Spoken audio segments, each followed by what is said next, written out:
Folks, Black Star Network is here. Hold no punches! I'm real revolutionary right now. Support this man, Black Media. He makes sure that our stories are told. Thank you for being the voice of Black America, Roland. Stay black. I love y'all. All momentum we have now, we have to keep this going. The video looks phenomenal. See, this difference between Black Star Network and Black-owned media and something like CNN. You can't be Black-owned media and be scared. It's time to be smart. Bring your eyeballs home. You dig?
Today is Tuesday, April 2nd, 2024. Coming up on Roland Martin Unfiltered, streaming live on the Black Star Network. 6-week abortion ban going into effect in Florida. The Supreme Court allows for it to move forward, but abortion and marijuana is going to be on the ballot in November. We'll talk with the chair of the Florida Democratic Party, Nikki Fried, about that. Also, on today's show, health groups filed another lawsuit against the FDA over the need to ban menthol cigarettes. We'll show you what took place at that news conference.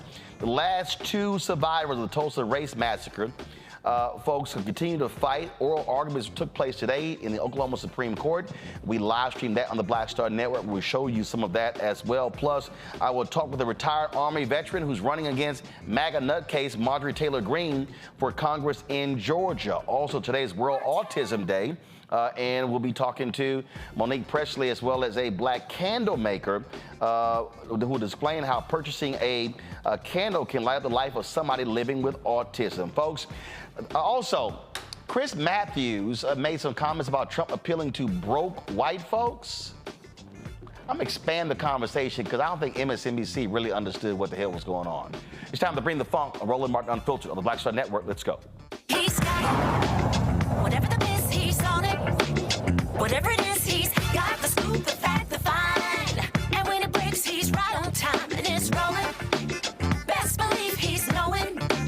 Putting it down from sports to news to politics. With entertainment just for kicks, he's rolling. It's on go, y'all. It's Roland Martin, rolling with Roland now. He's funky, he's fresh, he's real, the best, you know he's Roland Martin now.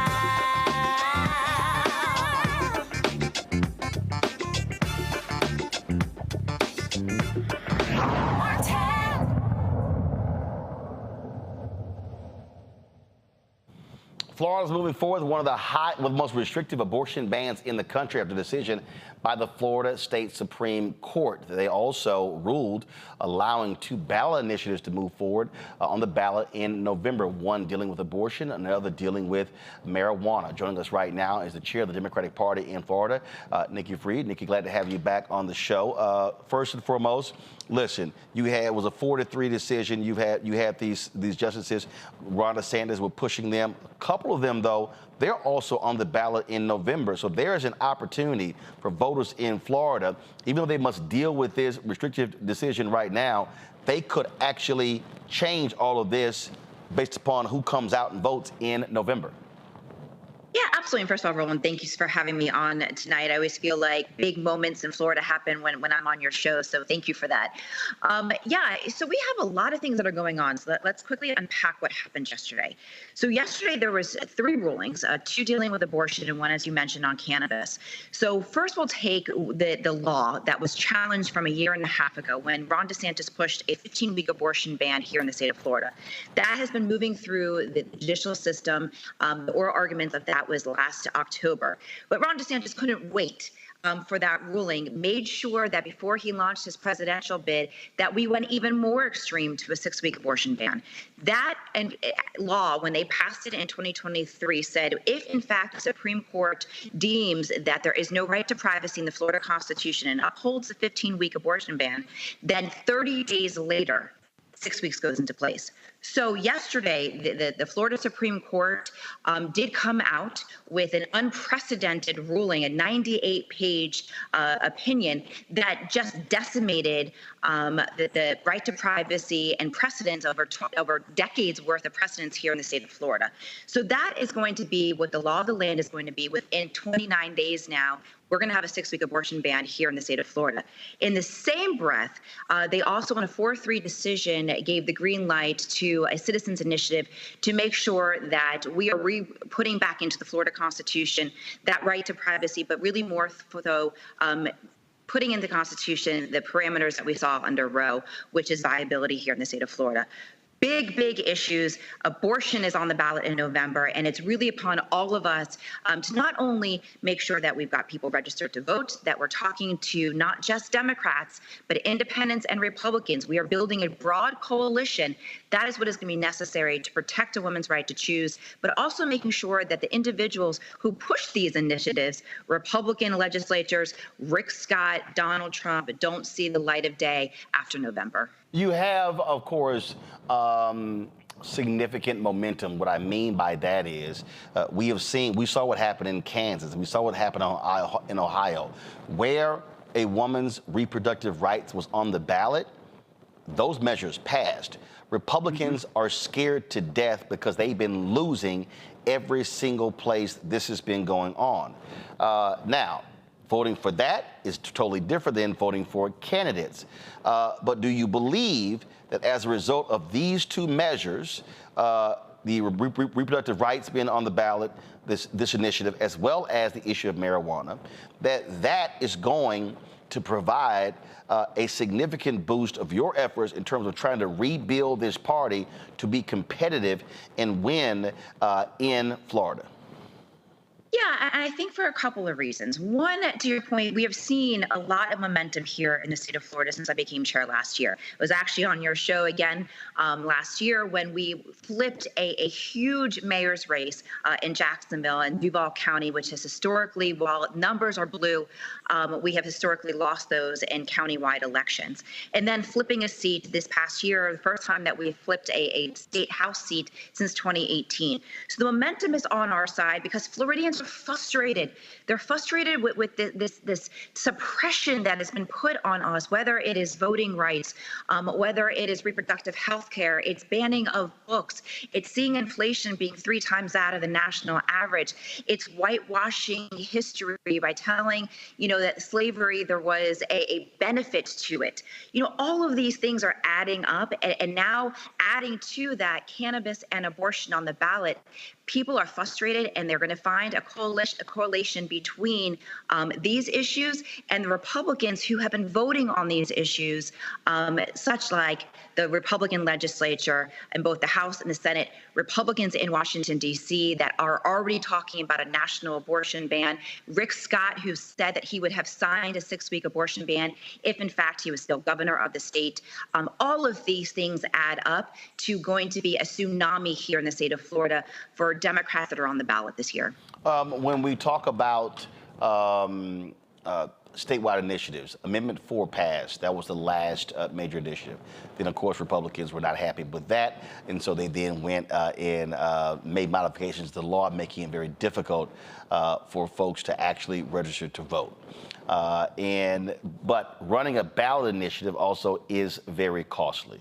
And so you also are trying to run races as well. You've had a national Democratic Party that, frankly, in the last 2 election cycles has not funded Florida. Florida used to be a major battleground state, major resources put into it. Democrats have pretty much written the state off in the last 2 elections. What are you saying to national Democrats, the DNC, the DGA? What are you saying to all of these different institutions, DCCC, but also these PACs, individual donors as well, about what is required for an investment in Florida if they actually want to compete and win?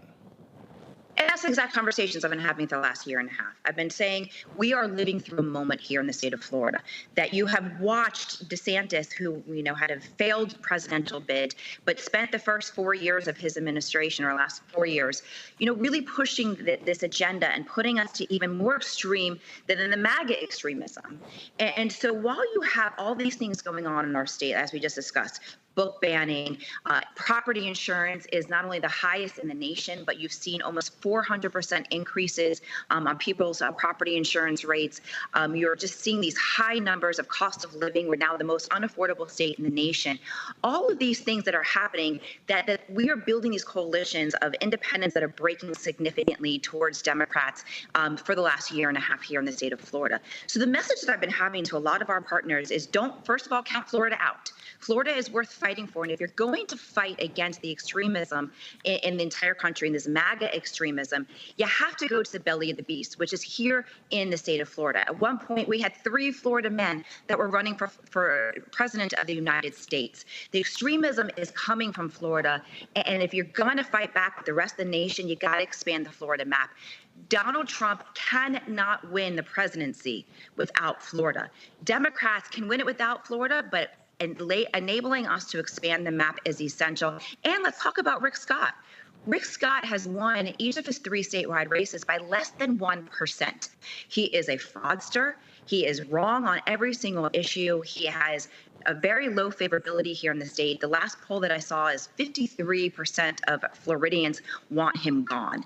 And so with all of those things going on, with not great U.S. Senate maps, Florida has to be on the map, one, to make sure that we control the Congress and get Hakeem Jeffries as the next Speaker of the House, continue to retain the Senate, and of course making sure that Joe Biden and Kamala Harris go back to the White House. All roads continue go to the state of Florida to get to the White House, and we're in play. And I think yesterday's decision and the momentum that we have seen over the last 24 hours continues to show that Florida's in play and that we are that battleground. I'm gonna go back to reproductive rights. I mean, we just saw a race in Alabama that I think shocked a lot of people over the issue of IVF. I think that's a perfect example of how major this issue is when it comes to voters, especially women. Yeah, because this is the ultimate personal decision. When to start a family, how to start a family, how big you want your family is such an intimate decision between a woman and her significant other and her doctor and family members and whoever they pray to. It is not for government to be making those decisions. And so what you have seen since the decision of Dobbs and the just completely vacating of Roe, where you've seen now these Republican legislatures and Republican governors, specifically in the South and other conservative states, thinking that they got this big win and that the people are with them. And so every time that they've tried to take a step forward, whether it is a 6-week abortion ban here in the state of Florida, the IVF decision in Alabama, you're seeing people saying, wait a second, this is supposed to be my decision. This is supposed to be such a private decision that I do not want government involved in it. And so this is even one of those things that even if you personally don't agree with abortion and the medical procedure itself, you also don't want government making that decision for you, for your siblings, for your daughters, for your neighbors, and for your friends.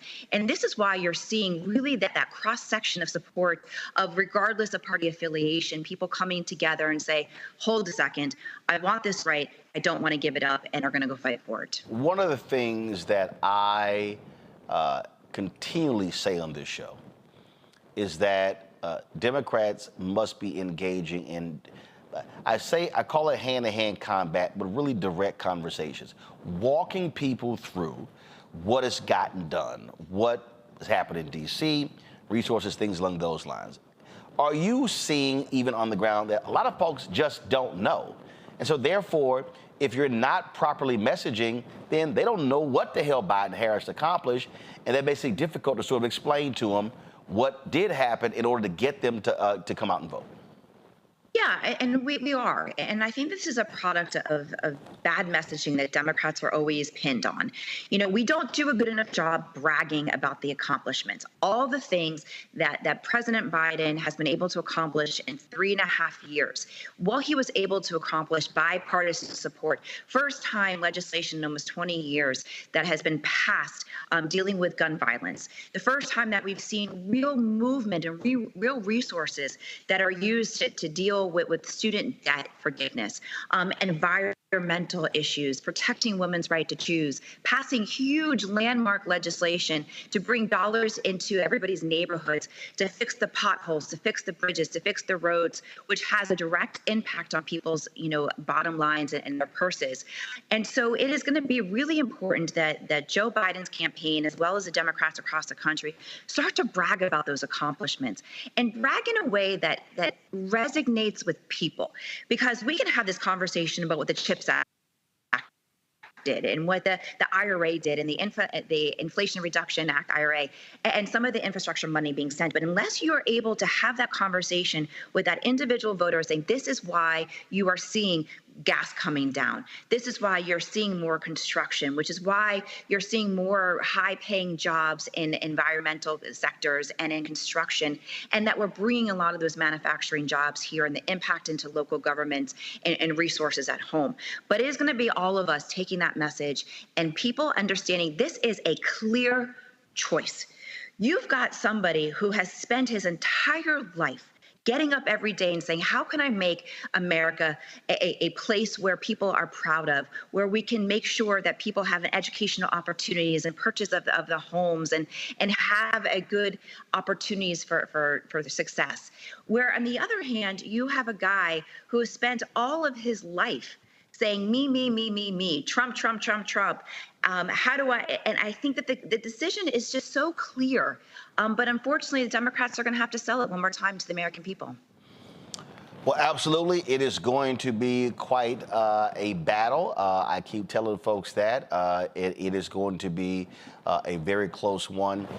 And what I really hope, and what I keep saying, and I just feel the reason I was late because I was doing a national radio interview, and I was saying that the thing for me is, especially for African Americans, I need our folks to understand in turning out. The reality is, I will never forget looking at that chart in the Gillum-DeSantis race. When the Tallahassee Democrat had a story, and they had a graphic that showed the top voting counties. And I think you had to go down to 11 or 12 before you got to a blue county. And Broward and Miami-Dade, both of them were under 60%. The reality is, if either one of those counties is at 65 or 68 or 70%, Gillum wins. And right. So that's what it boils down to. It boils down to turnout. So people who are frustrated, who are upset, I keep saying, guess what? Other side's going to vote. And so if you sit at home, that's essentially a no vote. And that's just the reality. I did have one more. Are you seeing anything regarding, let's say, Robert F. Kennedy? He could play a spoiler, very much like Ralph Nader did in 2000. Are you seeing anything like that in Florida? Any impact of his third-party candidacy? We haven't, and I think that as voters continue to wake up, getting closer to the reality that it is a Trump versus Biden campaign again, and people start understanding the existential threat of another Donald Trump presidency, that democracy as we know it will be gone. The attacks on our minority communities and our immigrant communities, that they're seeing that they have to make a clear choice. And so RFK is just not an option. He's never going to be president of the United States.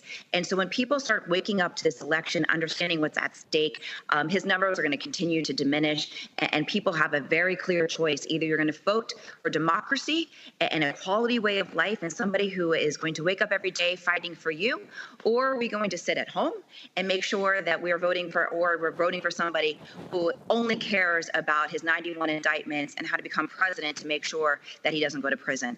The clear choice, and all of the RFK people that we've seen, not even here in Florida, but across the country, are going to realize that what they're doing is giving it to Donald Trump, and they're going to come home to Joe Biden. All right, then, Nikki Fried, we appreciate it. Thanks a lot. Thanks for having me. Folks, we come back. I will unpack this with my panel. You're watching Roland Martin Unfiltered right here on the Black Star Network. Fanbase is pioneering a new era of social media for the creator economy. This next generation social media app with over 600,000 users is raising $17 million, and now is your chance to invest. For details on how to invest, visit startengine.com/fanbase or scan the QR code. Another way we're giving you the freedom to be you without limits. As bad as Trump was, his economy was worse, and Black America felt it the most. He cut health insurance while giving tax breaks to the wealthy and big business. He stoked racial violence, attacked voting rights, and if reelected, vowed to be a dictator and, quote, get revenge. We can't go back. As president, I put money in pockets, creating millions of new jobs, and capped the cost of insulin at $35 a month. There's a lot more to do, but we can do it together. I'm Joe Biden, and I approve this message. I'm Faraji Muhammad, live from LA. And this is The Culture. The Culture is a two-way conversation. You and me. We talk about the stories, politics, the good, the bad, and the downright ugly. So join our community every day at 3 p.m. Eastern and let your voice be heard. Hey, we're all in this together. So let's talk about it and see what kind of trouble we can get into. It's The Culture, weekdays at 3, only on the Black Star Network. What's up, everybody? It's your girl, Latasha from the A. And you're watching Roland Martin Unfiltered.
All right, folks, my panel, Dr. Mustafa Santiago Ali, former senior advisor for environmental justice at the EPA out of D.C., Randy Bryant, DEI disruptor out of D.C. as well, Joe Richardson, civil rights attorney out of Los Angeles. All right, let's get into it. I'll start with you, Mustafa. As I said to Nikki, Florida has been written off by Democrats for the last couple of cycles. Republicans have dominated them. They've gotten crushed when it comes to the Latino vote in the state as well. But the leadership has been awful. Nikki Fried was the last statewide Democrat elected, lost in her run for governor in the primary, and so now she's running it. I really do believe that what she is doing, the team she's put together, they can't put it back together, but it's going to take a whole lot of work. And these two ballot initiatives could actually be very crucial to them being able to make some inroads in Florida in this November. Yeah, well, first of all, congratulations to Nikki for the work that she's been doing. It is about building the infrastructure there in Florida and making sure that you are supporting that and expanding that, and that cannot happen without resources. It cannot also happen without making sure that diverse voices are a part of the design that's happening there. Now, these new ballot initiatives, they will energize the base. The question becomes, can you make sure that you are providing an opportunity for everybody to see themselves reflected in the sets of issues that are currently going on? And if you do that, then you begin to have a winning ticket. The other part of the question becomes something that we talk about on this show, pretty regularly is that making sure that Black and brown media, those that are there inside of the state and those that are national like this show, are having the resources also to help to amplify the issues and to be supportive of the things that folks are asking for. So, you know, it is one of those transformational moments. The question just becomes if the powers that be that hold the purse strings are actually going to do the right thing and make sure they have the resources that are necessary and allow those who know how to share the message to share the message. You know, Randy, messaging is absolutely important, but also Florida is a huge state, and it's really going to require rebuilding that thing brick by brick. Well, it is, because they've certainly worked hard to seem to dismantle it and tear it apart. I believe, though, that this issue of abortion is going to really add some steam to the Democratic Party, and at least give us some inroads there. There are 80,000 abortions happened in Florida last year, 2023. And so there's not going to be a place for those people to go unless things change in November. Where do those people go? Because Georgia is, also has the same 6-week ban that they have proposed, and Florida's laws will actually be stricter than that. So anyone who's in the South that seeks an abortion, and clearly 80,000 people did last year, where are they going to go?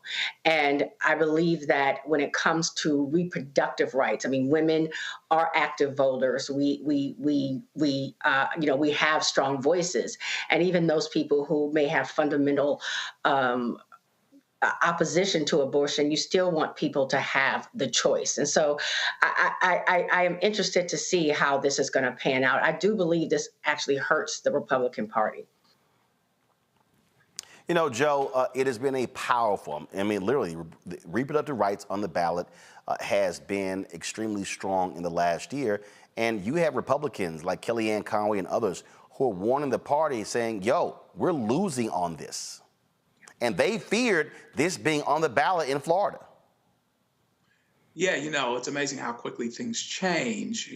After Roe was overturned, they were getting, very bold, like, let's go state to state, put it, they acted like, of course, they weren't going from state to state, but then they did, and get abortion outlawed on ballots. No, in the state constitution. No, actually, it started going the other way. Every state that has voted statewide related to abortion has restored abortion rights, many of the states putting it into their constitutions. So there's nothing, the best thing you could do to take something that you thought was out of play and put it in play is to put a very, very unpopular thing, allow something very unpopular to be put on the ballot that you stand in the front of. And so because they stand in front of this abortion thing, a big goal, of course, of the Democrats has been to get this on the ballot. Now there's going to be a whole lot more folks that are going to be voting, and not only for the marijuana initiative related to the abortion initiative, and then as well as some of those justices are actually could be voted out at the same time. And so now it is in play, and people have real short memories. It wasn't long ago where Gillum lost a race that he really shouldn't have lost. If we had showed up at the polls, every time this happens, it's because we don't show up at the polls the way that we need to. Any state that is large and diverse, we should be trying to compete everywhere. But any state that is large and diverse, we should absolutely be seeking to compete in and continue to compete in, particularly when the issues are on your side. And so that's what they have to do. A whole lot of Republicans don't like it, but it's going to be interesting. And DeSantis didn't help himself by running for president. He thinks he may have for next time, but he's not more popular and more strong and more infallible after getting his butt kicked by Trump. So a lot more is in play than the Democrats would seem to want to admit, and this pertains to the powers that be, and they need to put money behind it. All right, folks, hold tight 1 second. We come back more on Roland Martin Unfiltered, including Chris Matthews talks about poor white people supporting Donald Trump for president and saying that Biden needs to be talking to them. I got a few comments about that. I'll unpack it. You're watching Roland Martin Unfiltered on the Black Star Network. When you talk about blackness, and what happens in black culture. We're about covering these things that matter to us, speaking to our issues and concerns. This is a genuine people-powered movement. There's a lot of stuff that we're not getting. You get it, and you spread the word. We wish to plead our own cause.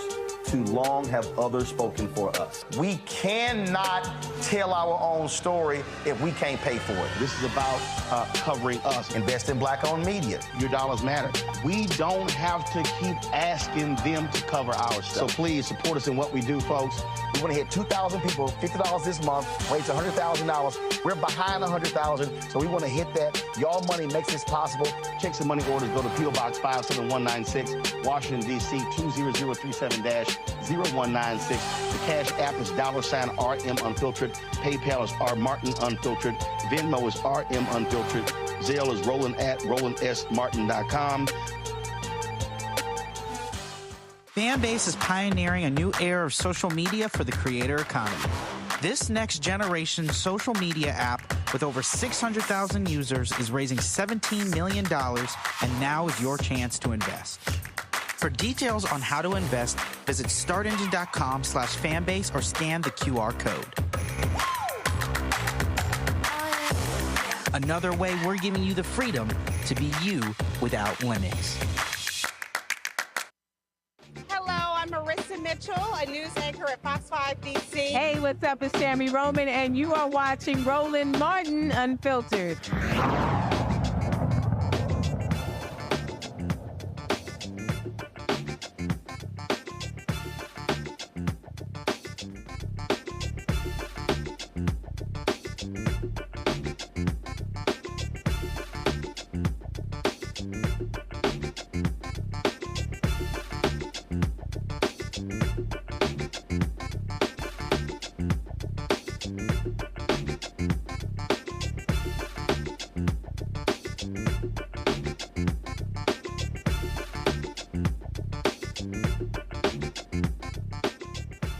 One of the craziest, dumbest people in Congress is Marjorie Taylor Greene. Ever since she got there, this MAGA nutcase has been nothing but a menace to society. That's all she has been. And of course, she won her last election against a retired vet. This time she is facing retired Brigadier General Sean Harris. And he says it's time for a representative who focus on the issues that matter the most. General Harris, glad to have you on Roland Martin Unfiltered. When did you make the decision to run against Marjorie Taylor Greene? Roland, first of all, I just want to say thank you for having me on your show. To get right at your question, when did I make the decision? Roland, I just finished doing about 40 years in the military, retired, came home back here to Georgia, and we started our cattle farm. And right out here on this farm, as I look out the window, it was Republicans that came over here as I was putting up a fence and actually asked me to continue to serve. And it was Republicans that actually asked me to run. And I told them I'll think about it. And then I told them, guys, I'm actually a Democrat. And then they say, you know what, Sean, we still going to support you. And that's when I knew then that this Northwest Georgia was prepared to get somebody else into Congress and get Marjorie Taylor Greene out of there. She won convincingly. This is a red district. This is a MAGA district. How are you going to beat her? Well, I tell you, I'm glad you asked that question. It is simple. One, we're doing right now, we're making sure that we go to every zip code in the district and we're talking to everyone. We're not overlooking anyone. That's making sure we're making sure that all the Democrats are motivated, registered, and ready to come out and vote. We're talking to all the independents in the district, and it's a significant bunch of those. And then in addition to that, like I already mentioned earlier, Republicans have actually started to come to me and said, hey, Sean, we still going to vote for Donald Trump. However, we are embarrassed by Marjorie Taylor Greene. We're going to support you as a farmer, as a cattleman. I have Republicans that are saying, please let us put your sign up in our pastures. And you'll start seeing that crisscrossing the entire Northwest Georgia, where we're getting everybody out to vote. So that's how we're going to get at it right now. Explain to us, how does the district look? What are the demographics? What is the district made of? Well, I tell you, and thank you for that question, is the the district, for all practical purposes, is roughly about 10 to 12% when it comes to African Americans. The district, as you know, here in Georgia, all of the districts were the lines were redrawn. In my particular case, I'm actually very lucky. And what I mean by being very lucky, that when the Republicans redrew the lines, they took Gordon County away from us and actually gave us a third of Cobb County. So now when you actually look at our district, it is still ruby red. However, as we move down to Paulding County and we move into Cobb County, we get more Democrats and more African Americans. So that's where we plan to run the numbers up. But again, like I said, we're going all over the North Georgia and talking to everyone. Obviously, you got to raise money. What's your target goal? Right now, I will tell you, I had a great conversation with Marcus. As a military guy, that's what you're supposed to do. You're supposed to go talk to the last person that did it. And Marcus did an outstanding job. And in that conversation, he raised a lot of money. Yeah, Marcus raised a lot of money. And what we're doing, Roland, we're not doing it the same way Marcus raised that money, but we are raising money not only in the district, not only in Georgia, but throughout the entire United States.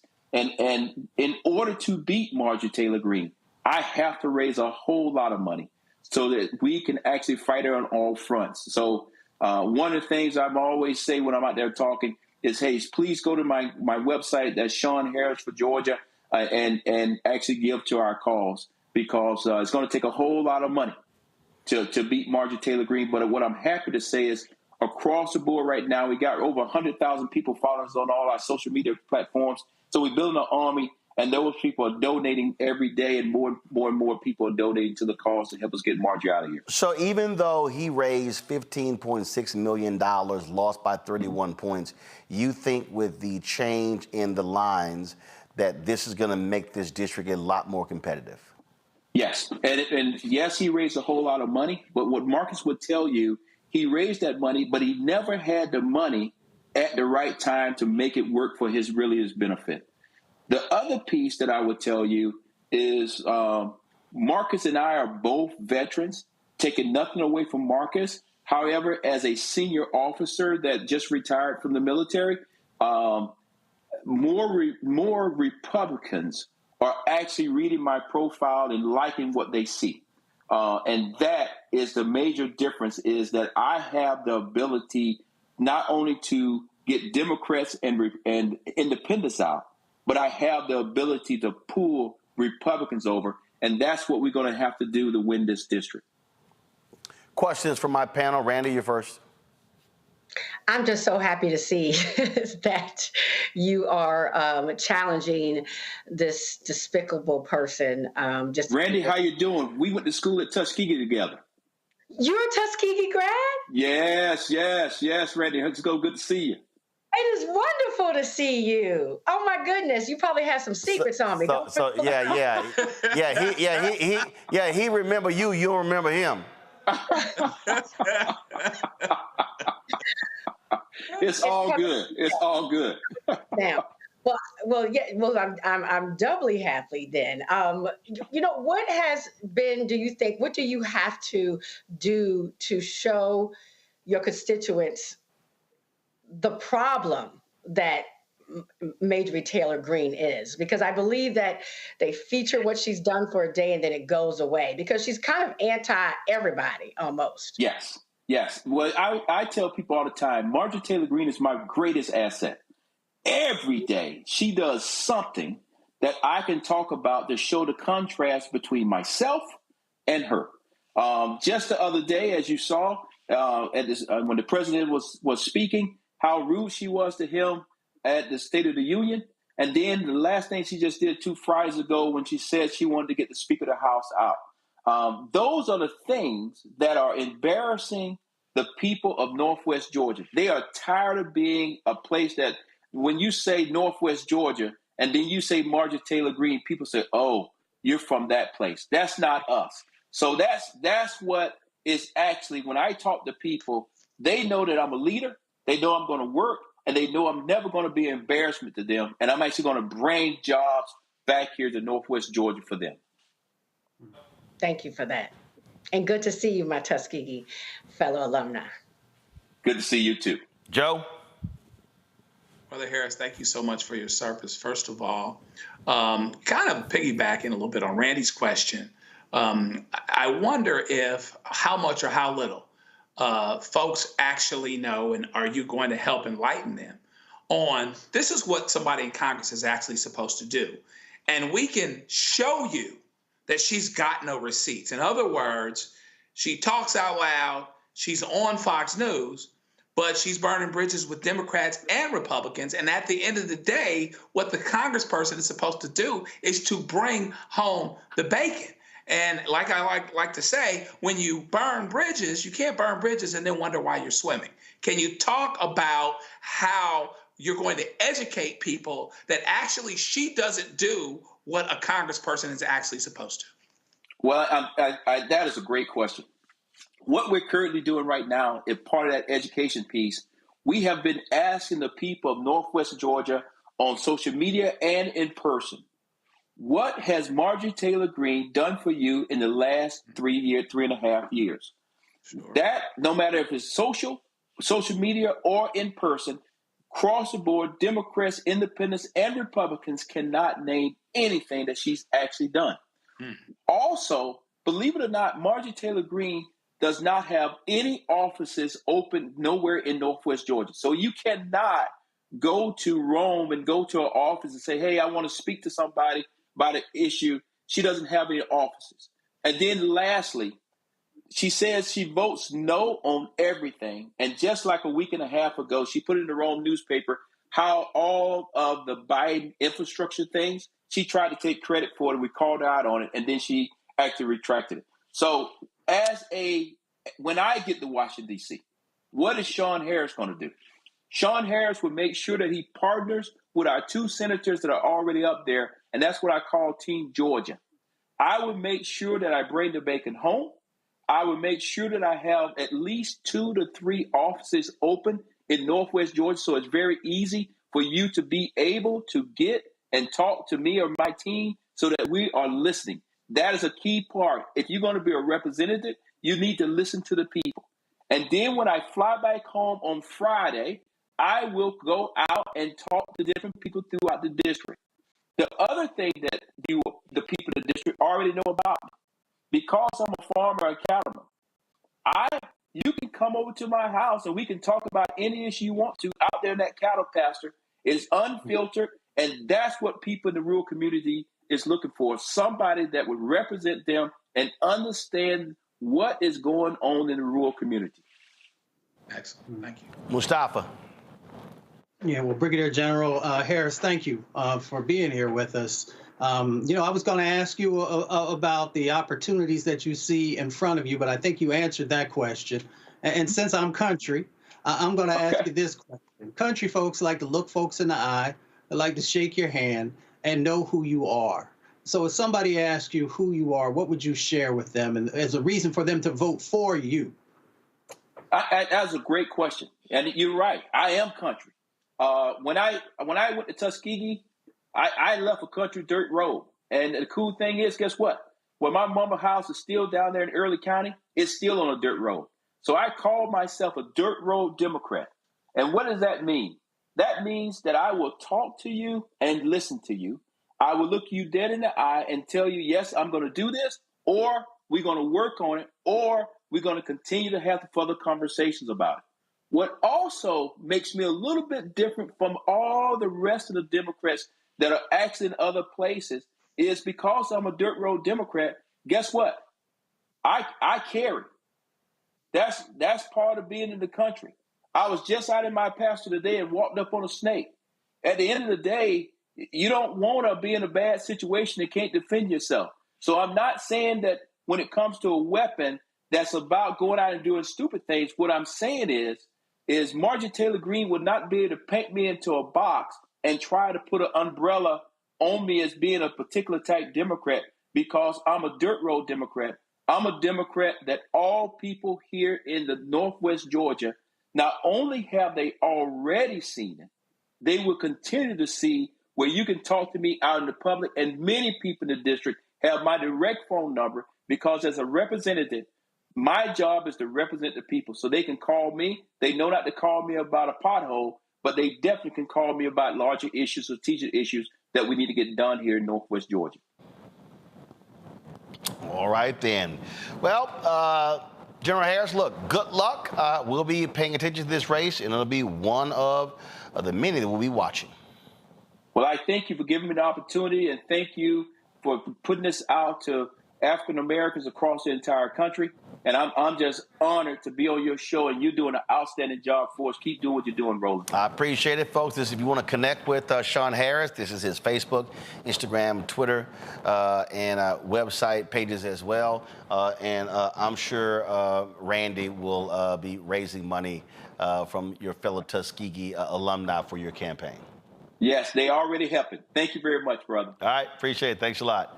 All right, folks, when we come back, Chris Matthews talks on MSNBC about Trump voters and his appeal to white voters.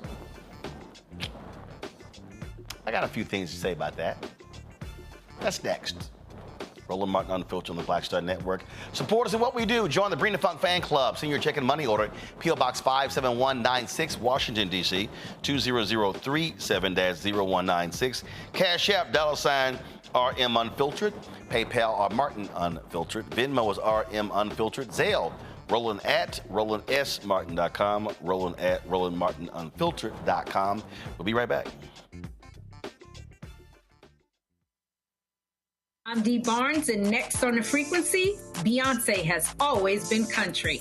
We're talking to music, pop culture, and politics writer Taylor Crumpton about her new article on Beyonce's new country songs and how country music has always been part of Black culture. Since the release of Texas Hold'em and 16 Carriages, there has been a definition of what Black country music is and a definition of what white country music is.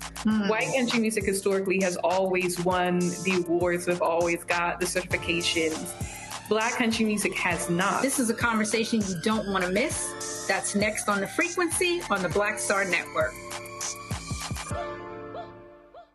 Fanbase is pioneering a new era of social media for the creator economy. This next generation social media app with over 600,000 users is raising $17 million, and now is your chance to invest. For details on how to invest, visit startengine.com/fanbase or scan the QR code. Another way we're giving you the freedom to be you without limits. As bad as Trump was, his economy was worse, and Black America felt it the most. He cut health insurance while giving tax breaks to the wealthy and big business. As president, I put money in pockets and capped the cost of insulin at $35 a month. There's a lot more to do, but we can do it together.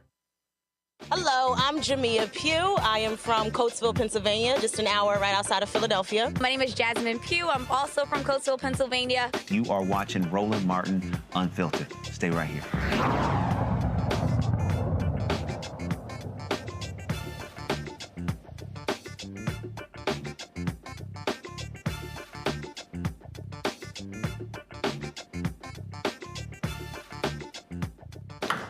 You've heard me talk on many occasions the reality of white voters in this country, how broke white folks are fully supportive of Donald Trump.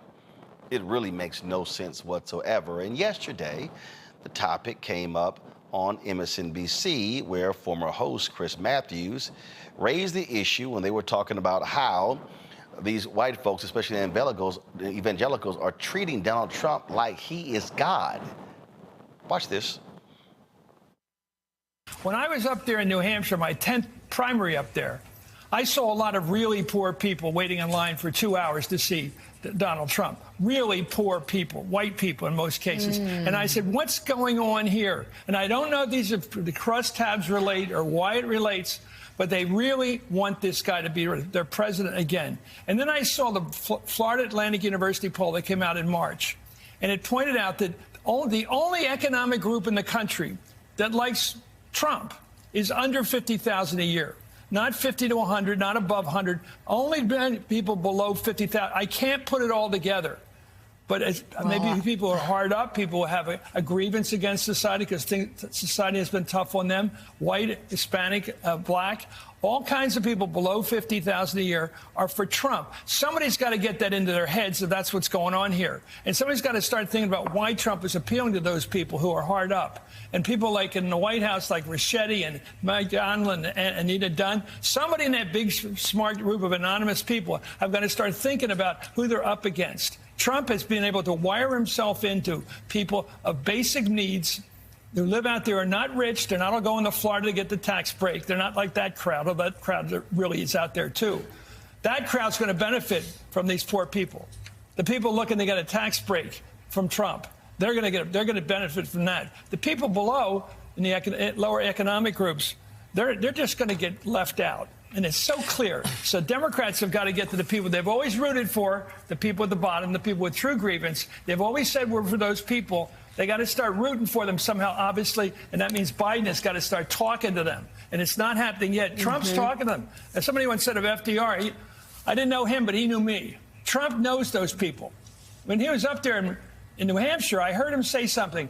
My people have figured out that I should come to this area, Laconia, because there's a lot of poor people. And he said, it's the way he did. Remember back in 2016 when he beat Hillary, he went to Erie and he went to Wilkesboro, to Luzerne County. He knew where Hillary was stuck down in Philly. He knew where he was going.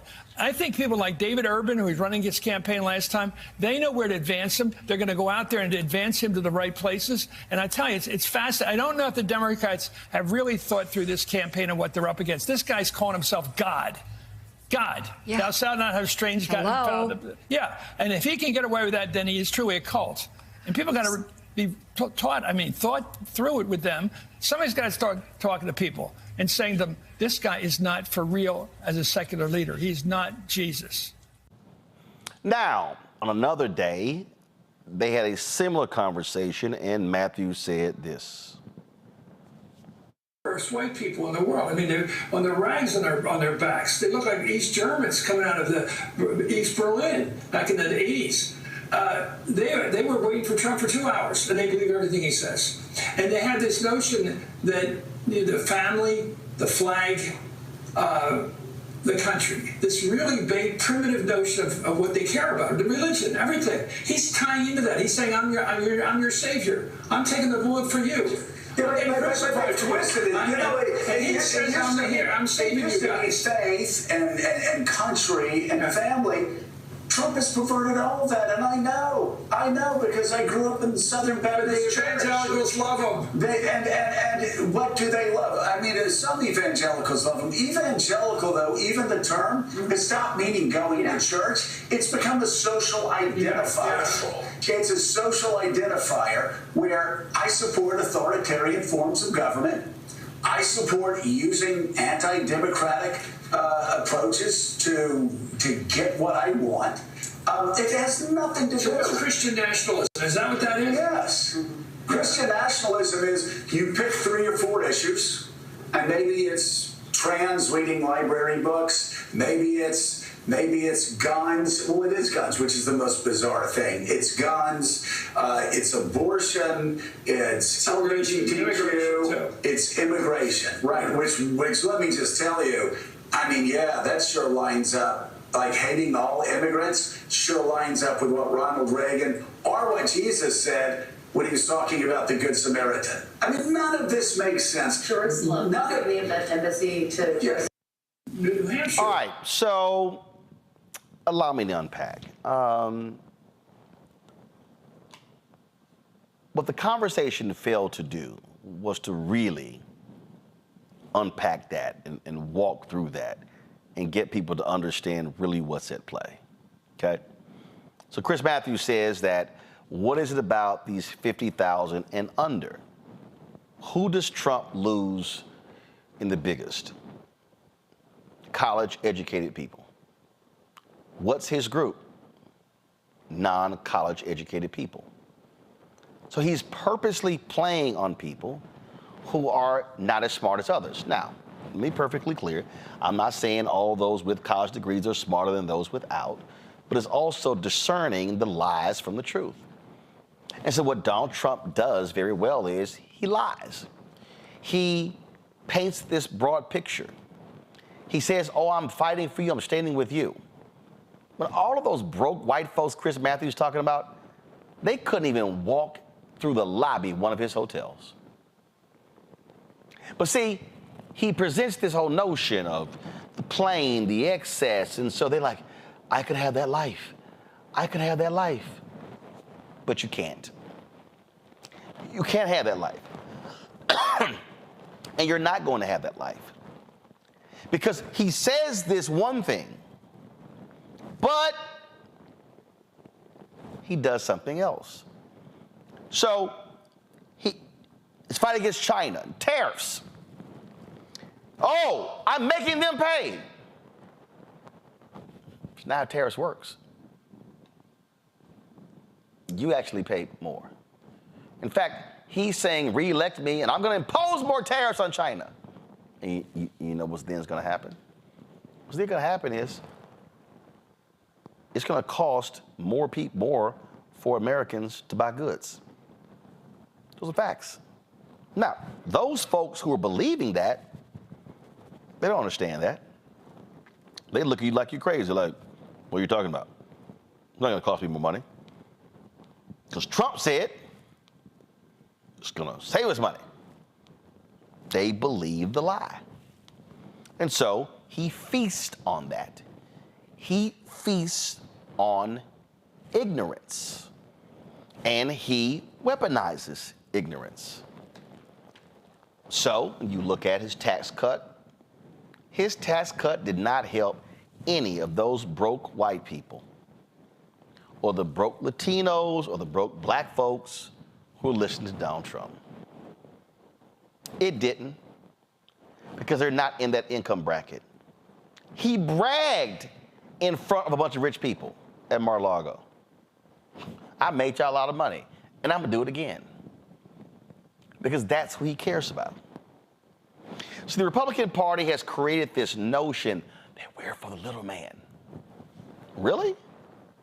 So how can you be for the little man but you oppose a living wage? How can you be for the little man when you oppose Medicaid expansion? How can you be for the little man when Republicans are passing laws in Florida and Texas preventing cities from passing laws requiring businesses to provide water and water breaks for people who work outdoors? Now, where Chris Matthews is correct is Biden-Harris. They've got to speak to those voters. Last 3 years, Reverend William Barber has been trying to get a meeting with President Biden, not by himself. But Barber always says in the Poor People's Campaign, they always put up affected workers. The Biden White House has been unwilling to actually do that. He says, no, the president needs to hear from affected workers, poor workers. They don't want to hear from that. The fact is, poor to low income workers are a huge voting bloc that has not been tapped. Chris is right. Democrats haven't reached him. But Chris said Trump is focused on the family, flag, and country. Trump's family, flag, and country in 2024 is no different than what Howard Dean said about Republicans in 2004 when he said God gave guns. So God gave guns. God's still the same, but Trump now presents himself as the Messiah. The gay part in 2004 is now transgender. The gun part ain't changed. He's playing to a fictionalized view of what America used to be. You know what I'm talking about. You're watching a movie and they're talking about the American dream. And you see people on the big screen, they're smiling and they're talking about the nice home in the suburbs and a white picket fence, and where mom is at home and the kids come home from school and she's got an apron on and she's got baked cookies for them, and then daddy pulls up from home with his briefcase and he kisses mommy and hugs the kids and grabs the paper and then begins to ask them how their day was. That is literally the world that Donald Trump presents. And for a lot of white people, that was America. But in that same time, black folks were getting their heads split open. Houses were being bombed. Jim Crow was running rampant.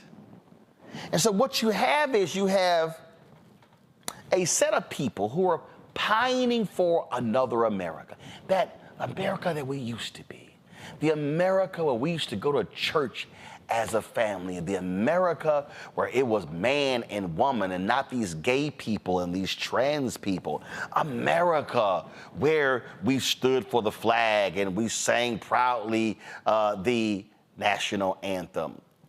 That's really what he's doing. But these people are not paying any attention to actually what he's saying. They are paying no attention to the massive lies. They're paying no attention to the craziness that's literally coming out of his mouth. They're paying no attention to his economic policies and how they did not and will not help any of these people. They're not. So they're sitting here thinking, that's my God, that's my God. Which is why I keep trying to tell black folks, we can't sit this thing out. The reason I'm saying that to black folks, the reason we can't sit it out is because these people are mesmerized by Trump. But see, where Morning Joe didn't want to go, they didn't want to deal with the issue of race. I lay this thing out in my book, White Fear. I lay it out. Don't forget, President Lyndon Johnson called it as well. Remember this quote?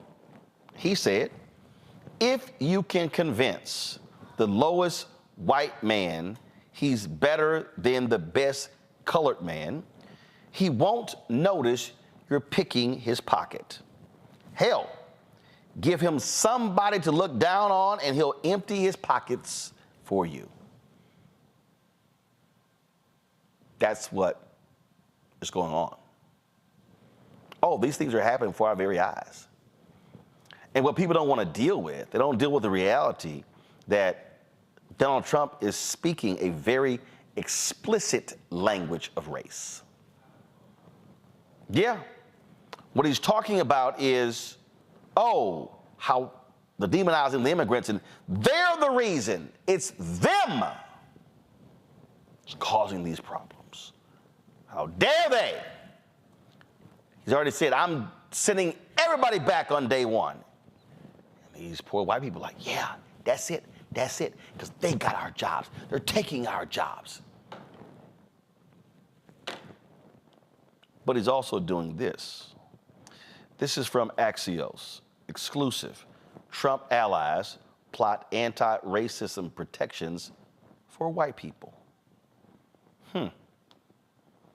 If Donald Trump returns to the White House, close allies want to dramatically change the government's interpretation of civil rights era laws to focus on anti-white racism rather than discrimination against people of color. Trump's Department of Justice will push to eliminate or upend programs in government and corporate America that are designed to counter racism that has favored whites.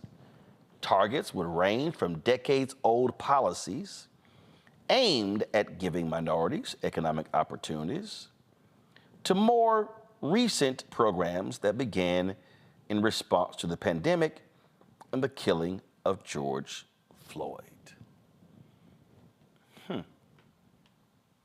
Did I not tell you that was coming? Did I not warn you that this is what they were planning all along?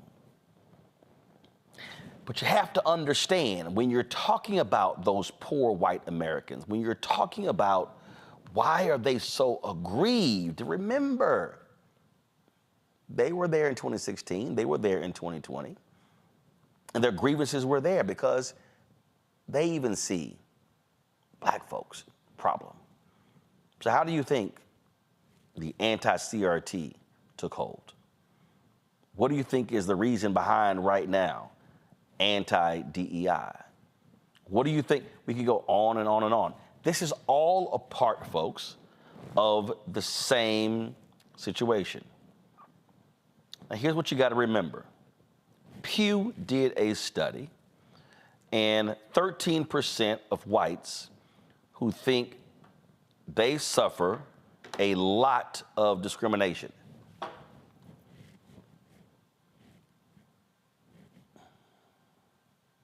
%. Now, let me set this up for you. So this is the graphic right here. Large majorities see at least some discrimination against many groups in our society. Muslims, Jews, Arab people, black people, Hispanics, Asian people, evangelical Christians. Those last two right there, those are Trump voters. So when Trump is attacking migrants, when he's attacking DEI, when he's attacking things like that, keep in mind it's Stephen Miller, who was a top Trump aide, who sued to block the money to the black farmers, who's suing other folks as well. This is also about race. It's about race. It's about how can you reach that individual, reach that poor white person, and get them to buy into your vision and get them to see that you are the one who could change this. You are the one who can be the difference. So therefore, elect you. And oh, that demon Joe Biden, that demon Kamala Harris. Oh no, those people, they are the reasons. They are the ones. They are the fundamental problem. So therefore, it must be me. But see, this is where Morning Joe also completely missed the mark, because they did not talk about history. They did not talk about in the history of America every period where you've had black success has been followed by white backlash. They didn't talk about that. They didn't talk about what we keep seeing happening in this country when it comes to whites and how they respond. But see, a lot of people don't realize is that you can take this thing all the way back to post-slavery. You can take it all the way back to when plantation owners, they were the ones who said, whoa, hold up. We can't have these poor white people and these freed slaves of African descent joining together.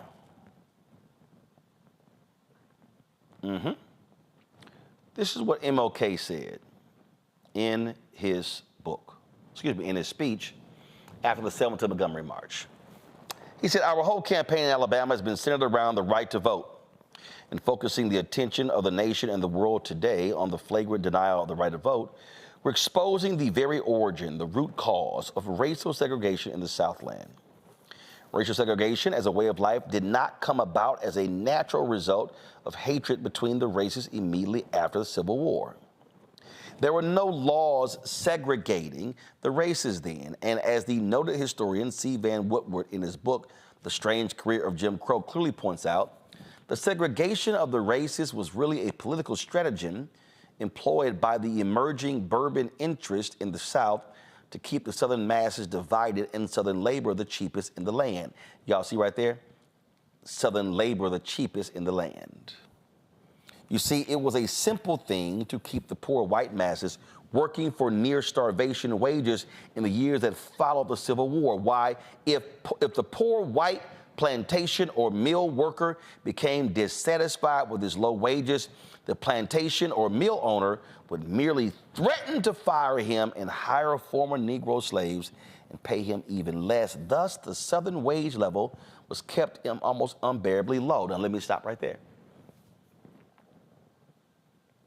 You have poor whites, family flag country. Trump's my guy.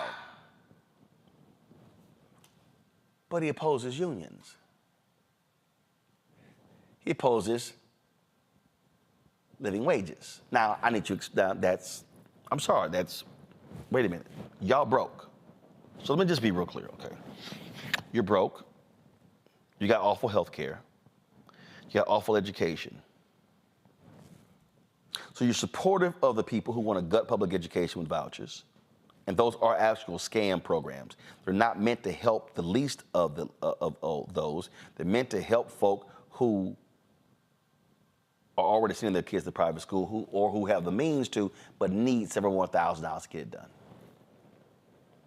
They're opposing health care.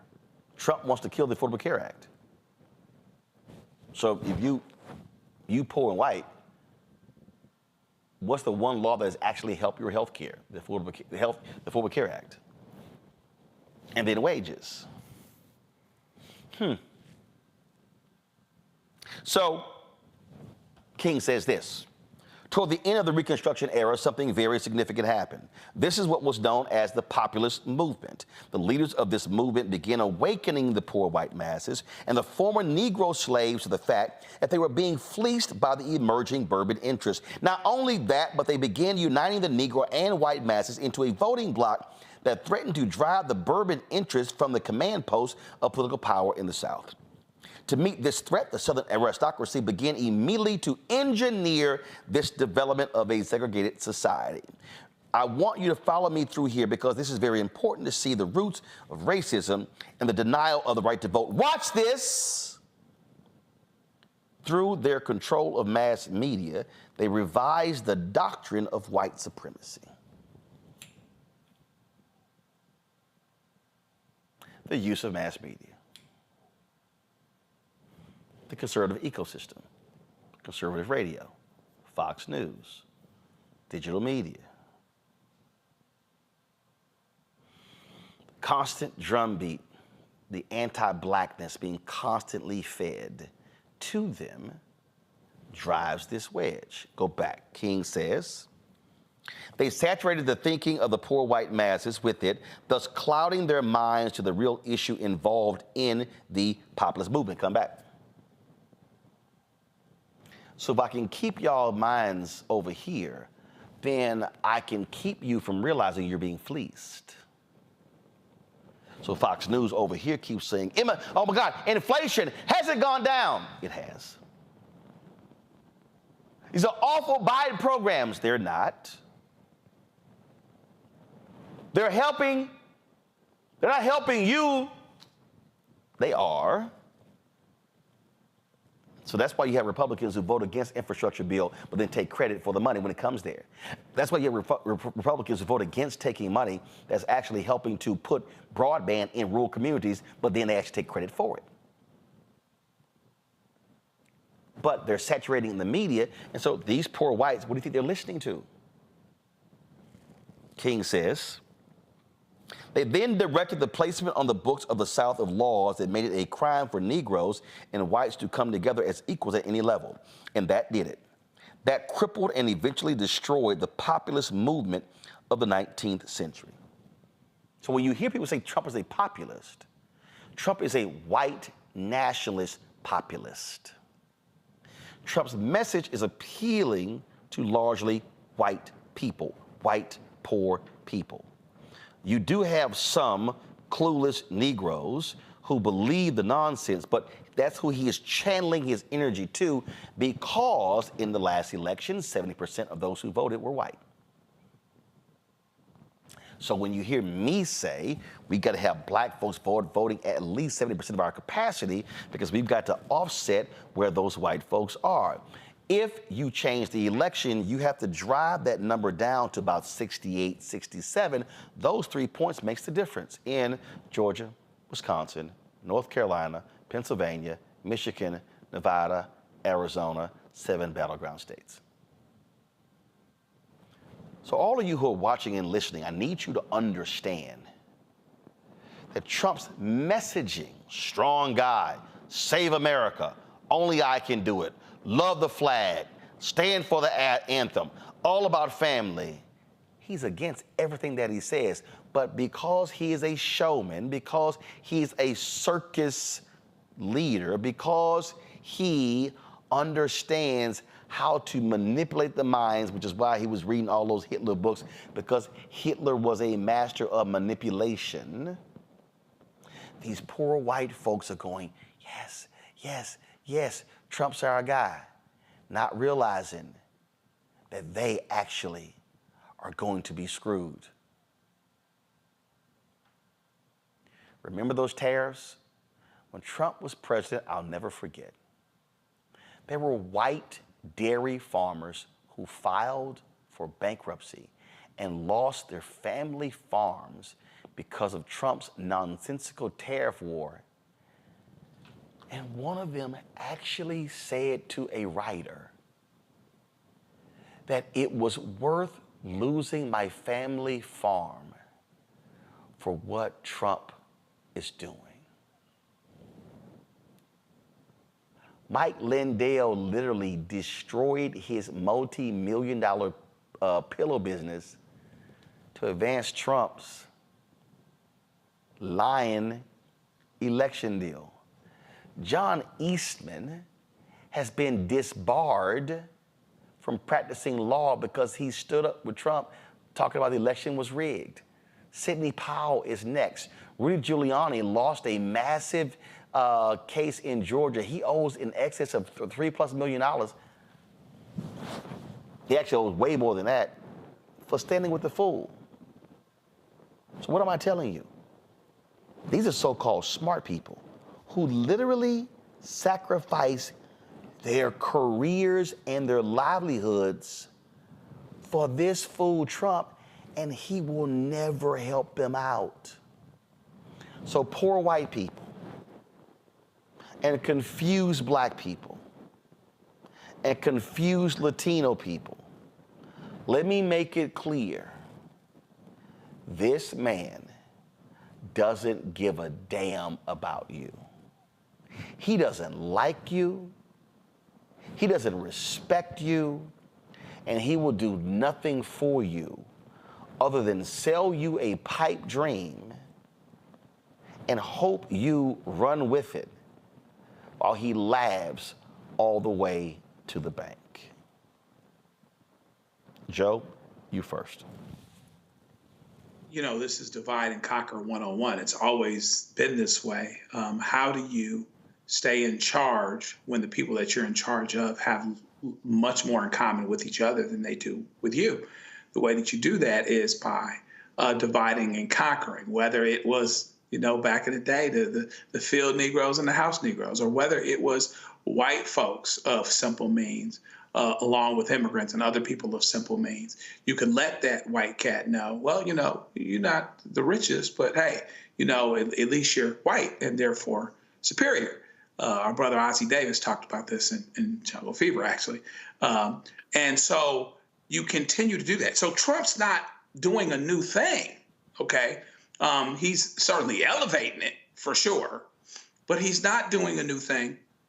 It's been happening since the very, very beginning. This is why people that have nothing to do and very little in common with regular people continue to be in charge of states that are diverse, people of modest means. Most people are people of modest means, and it amazes me to no end what anyone with any type of dependence on any form of government support or government program at all would be doing voting for Donald Trump, because their stuff is going to go away. And I do agree that what they seem to miss in that reporting is just the notion that this country was about race from the very beginning. That's still the issue. That's still the key issue. That's still the thing that's more threatening to white folks, particularly white folks that want to be in charge, than anything. It's always been about race. And so, and I don't necessarily expect that to change. It should be about class, right? But if it was really about class, then people that were in the same class that had connection because they had common and mutual interests would be living together, voting together, etc. And so as long as that's not happening, the Donald Trumps of the world can continue to win, because they can actually look at him and overlook this whole mountain that represents their enlightened self-interest, what should be their enlightened self-interest. Here's what I need. I need health care. Here's what I need. I should unionize so that I can't just lose my job after 20 years because they want to cut me away. Here's what I need. I need for my, elderly person in my family to be able to have health care, et cetera, and look over that entirely, despite all the evidence to the contrary, and look towards Trump, who's not from the city, who's from the city. He's not rural. He's not any of these things. He didn't come from modest means either.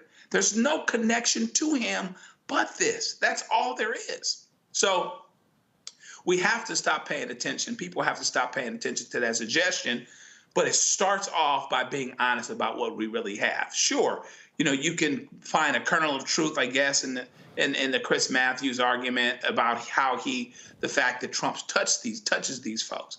But you have to go back to the beginnings of this country and why we got mentioned in the Constitution as 3/5 of a person, Mustafa, and no other group. Right. Mustafa, though, you can't run from it. You must challenge every lie. You must call him out. You must say that man is not going to do anything for you, and you have to be explicit. You must say, hey, poor white people, this man doesn't give a damn about you, and let me explain to you why. So, yeah, they should be doing that. Reverend Barber talks about it all the time. Democrats, they should be organizing and mobilizing those low income and poor voters, because actually they could flip this entire election and become a blowout if they target those folks and get them to turn out by saying, I've done stuff for you and I'm gonna do more for you, and that fool won't do a damn thing for you. Yeah, without a doubt. For some reason, we're resistant or allergic in this country to say the word poor. Like, you listen to politicians talk, and they never talk about poor folks. The middle class. That's what it's about. And, I grew up in Appalachia before I moved to Detroit.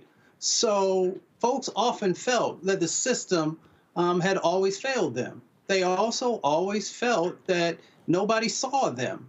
So Trump at least tells folks that he sees them. Now, we know he's lying. We know that he doesn't care. We know all of the things that are untrue in that statement. But if you're not willing to acknowledge the fact that people are asking you to see them, and not just see them, but also spend the respective amount of time that's necessary to understand the challenges that are happening inside of their communities, and then, as you just stated, be able to also help them to understand how you are already making investments and what the future sets of investments will look like to make sure that they can have that life that they've always hoped that they would have. When Trump first won, I went back home to visit my mother. And I remember I went into this meeting, listened to some people talk, and then afterwards I asked them, I said, well, why did you vote for Trump? And a bunch of the folks said because they could finally become a millionaire. Now, a couple people chuckled after that, because some of the folks, they never even graduated high school. Some did. But when people perceive that they now have an opportunity, you have to also be able to address that perception that they have, because we know perception is a big driver.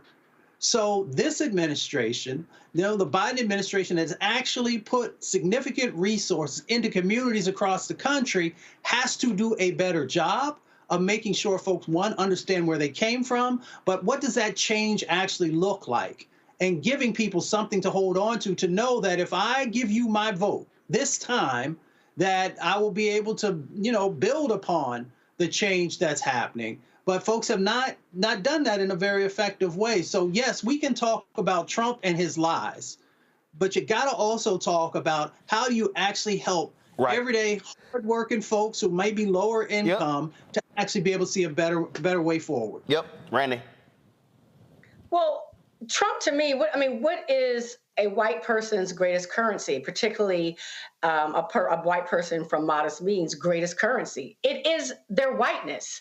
The reason why they are putting making poor decisions when it comes to logic is because they recognize, although they don't want to speak about white privilege or own that it does exist, they recognize that their greatest power, their greatest currency in life is their whiteness. So if you do have a person that is saying, I'm going to take you back to the days where whiteness means more than it is these days, he is God to them. He is the Jesus. He is the second coming, because that is, as you say so eloquently in your book, Roland, that is what they fear the most, is this changing society. And so I also believe that what the current administration needs to do is they need to talk frankly about that. While we are uncomfortable using the term poor and talking about economics, we're more afraid to talk about race and the changing demographics. And I think I would say to people, I understand that change is hard, but it's going to happen. The demographics is going to change. People are not going anywhere. Like, we're not going to disappear.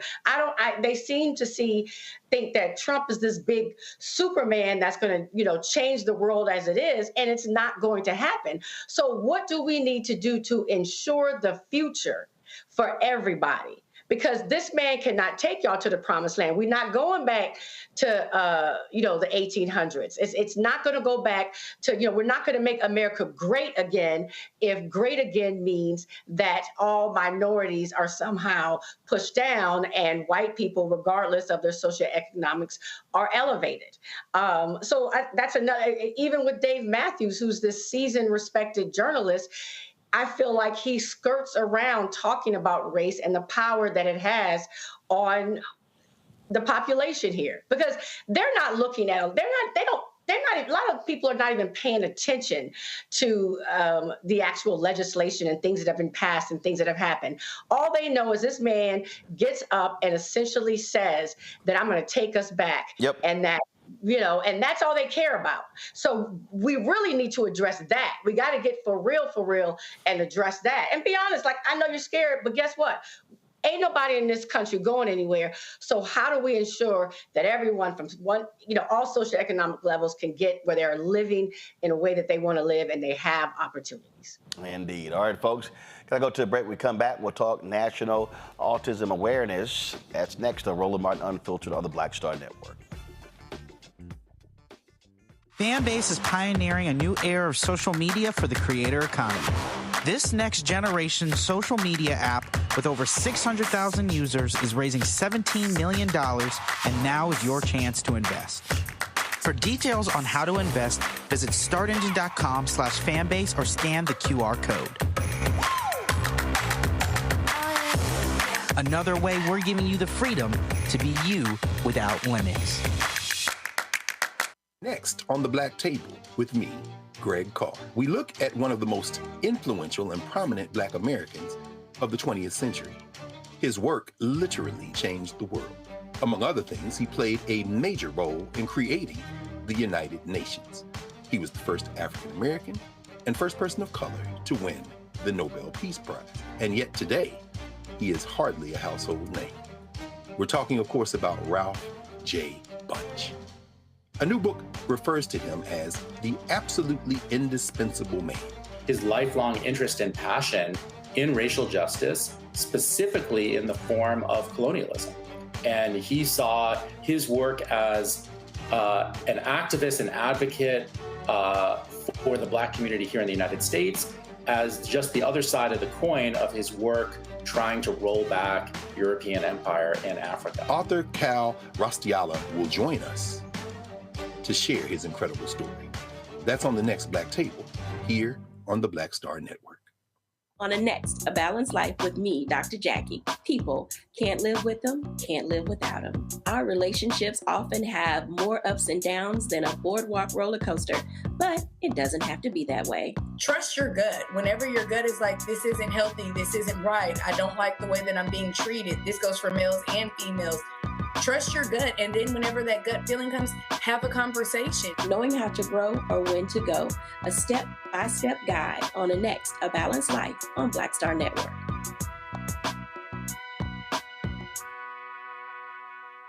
What's good, y'all? This is Doug E. Fresh, and you're watching my brother Roland Martin Unfiltered as we go a little something like this. Hit it.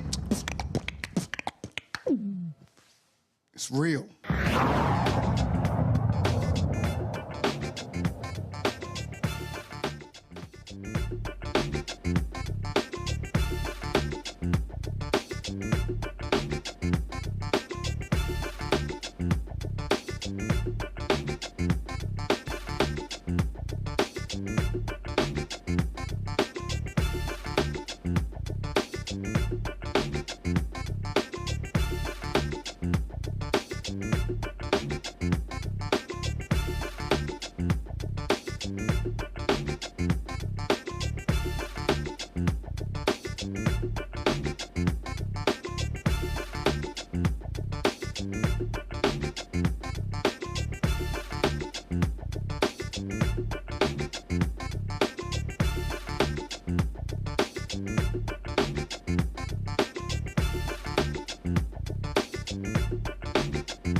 sorry, folks. When a source calls, you're working on the story, you got to take that phone call anytime you can. So I apologize for that delay. All right, folks.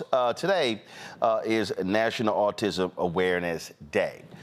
This is an issue that has really ramped up.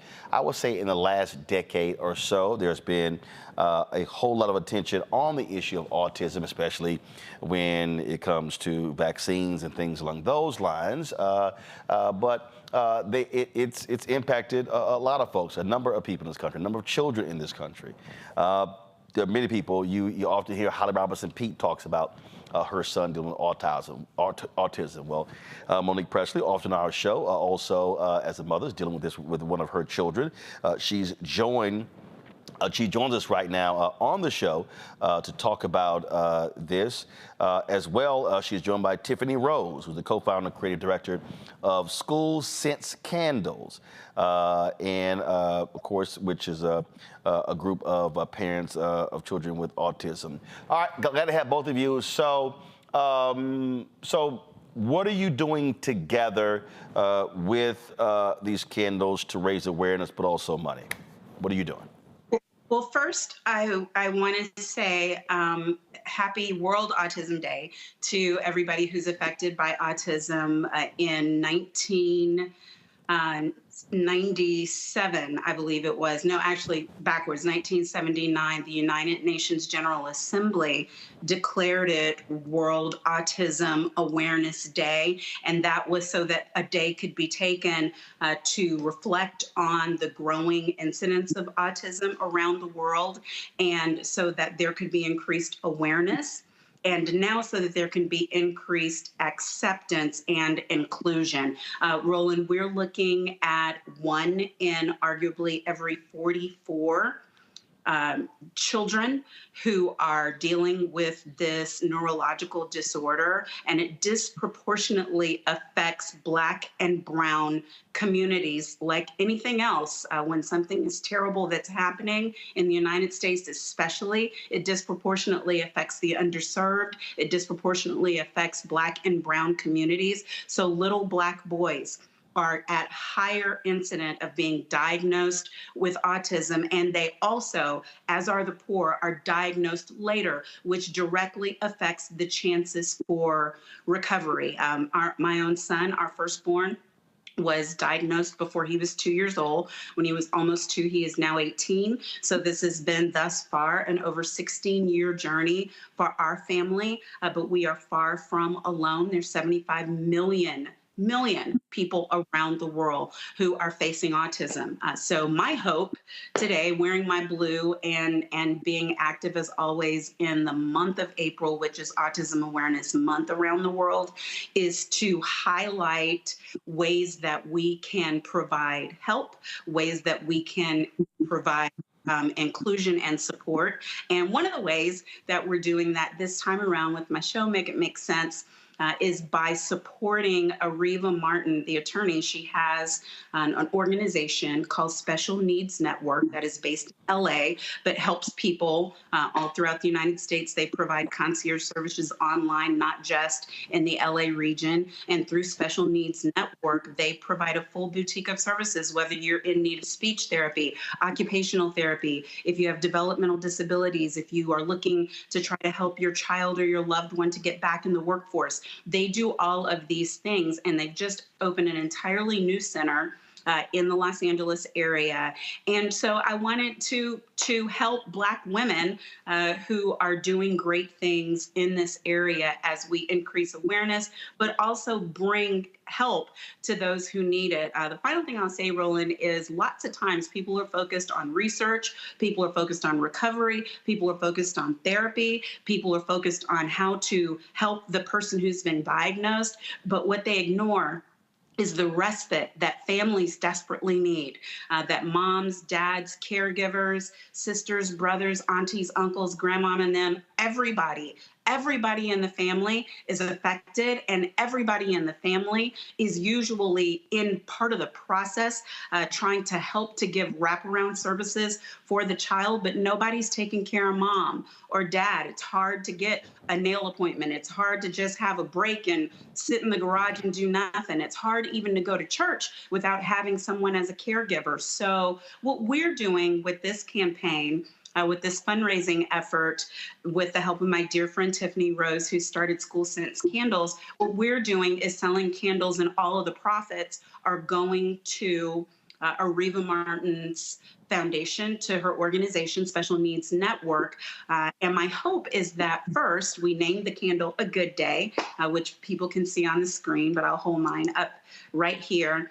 Because I know what it is to have some really dark, bad days, and for you to need something to help it to turn into a good day. So we are selling the candles. All the profits go to the network, and my hope is that people will buy them and give them to people who they know who are affected by autism spectrum disorder. So you told your story. So let's talk about the candles. First of all, how long have you had your candle company? I've had my candle company for 3 years. We started we launched January 25th of 2021. And walk us through that. And so you could have started any number of businesses, but why this particular business? Well, it was something that we were doing as far as burning candles. We were all in COVID and burning candles every day. So I was like, because my kids were struggling with school on Zoom, and I was struggling with just trying to figure out what we were going to do as a family and how we were holding it together, decided, let's do something meaningful. We started making candles just as a fun thing to do as a family. And I had so many materials still left over, so decided to send out over 150 testers to family and friends. And the positive response led us to actually turn it into a full-fledged business. And so you built it, and you've been growing it, and how are you now looking to expand it, obviously to drive sales, but also to aid in this battle with autism?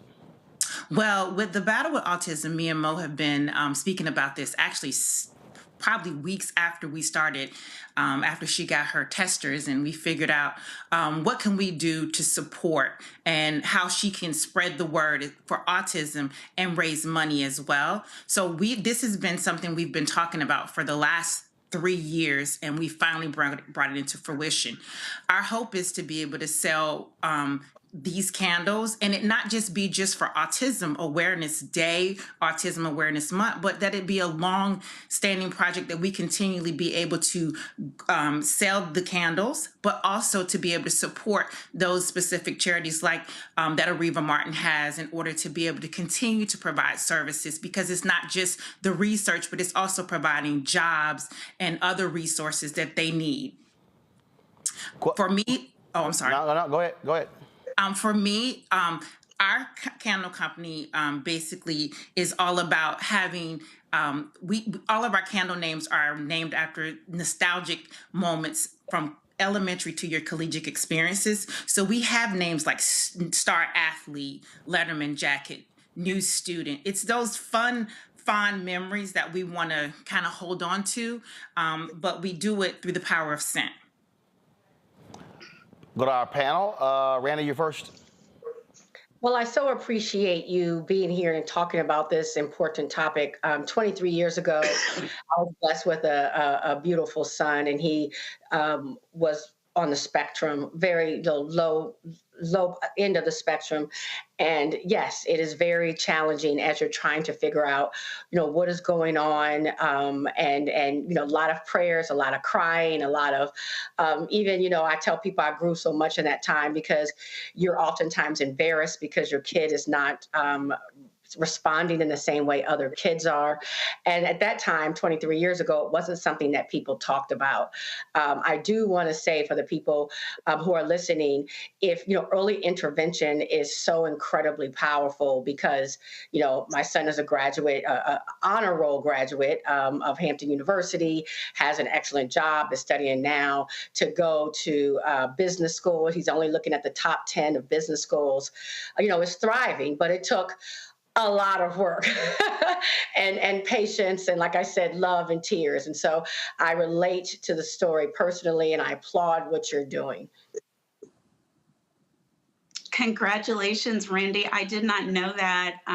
That is so exciting to hear. And it's also personally encouraging to hear. And what you say is so true, that early intervention matters. And the thing that I think people in the United States either don't get or want to get is that also means money matters, right? Because people who come from families with more money have better outcomes. People who come from families with better education have better outcomes. It's things that should not affect whether a child gets the free and appropriate public education services that they're supposed to get. And like anything else that's medical related or pharmaceutical related, it seems like the money just isn't in getting our kids all the way out, especially when it's brown and black kids predominantly.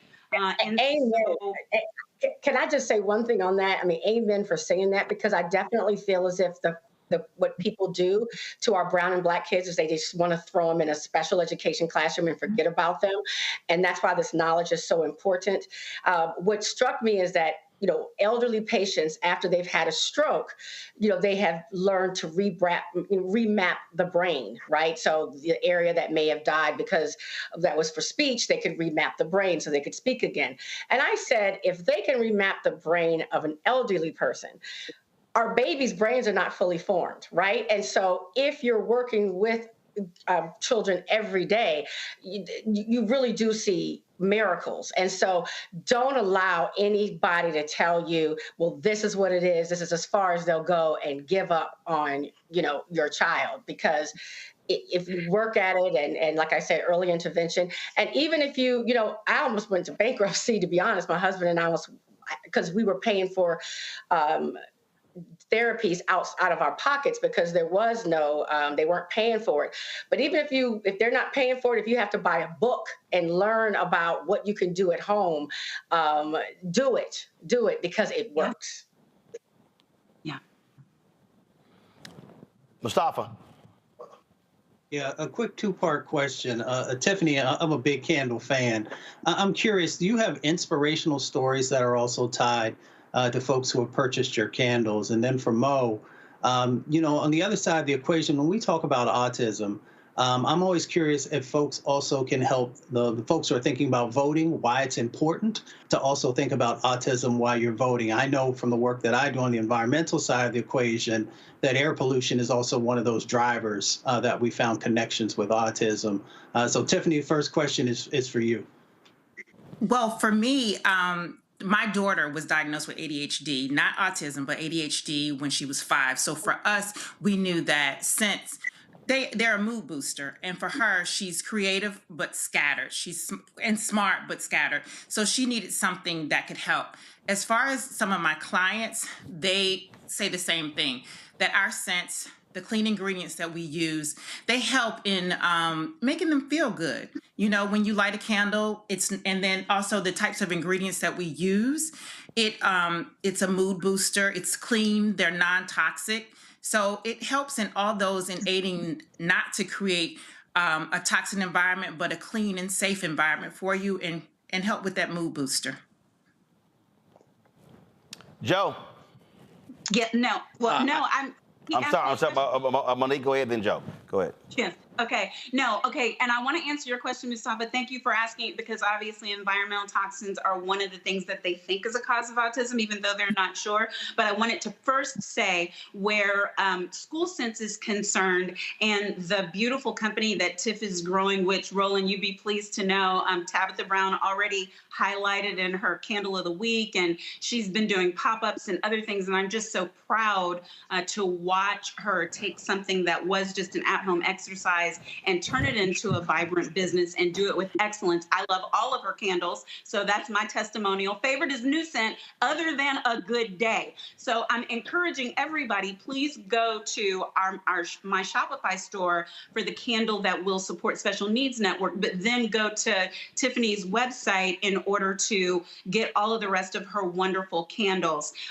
Where your question is concerned, Mustafa, legislation matters, right? The only reason in Maryland that we have an autism waiver that helps to provide wraparound services for children is because legislators were educated about what needed to happen, and they made it happen. And even with that being said, children and families wait a decade or more to get off of the wait list and to actually get the services. We personally joined when our child was 3. We just started getting services last year, so that should tell you the story on that.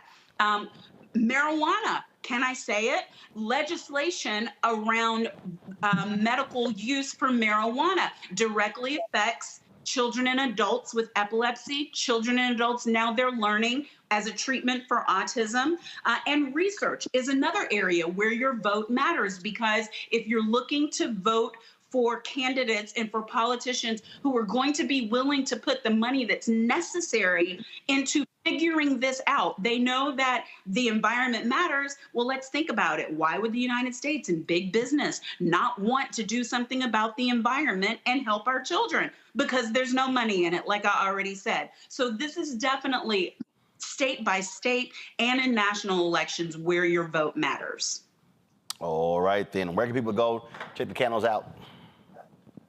You can go to makeitmakesensestore.myshopify.com in order to get A Good Day. Also, just at Monique Presley on Instagram or on Facebook, you can get the link there. My link tree is there. And for Tiffany's candles, you can see the website is schoolsense.com. Thank you so much for doing this, Roland. We really appreciate you. Tiffany, how can folks reach you? They can reach me at www.schoolsense.com, and then we're on IG at school.sense.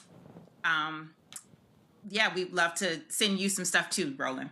All right. Well, look, we got candles on the news desk here, so we absolutely. You don't have School Sense and you don't have Good Day. Okay. I did not specify the candles that I had. I said we have candles here on the news desk, so I'm stating that we are receptive to having candles.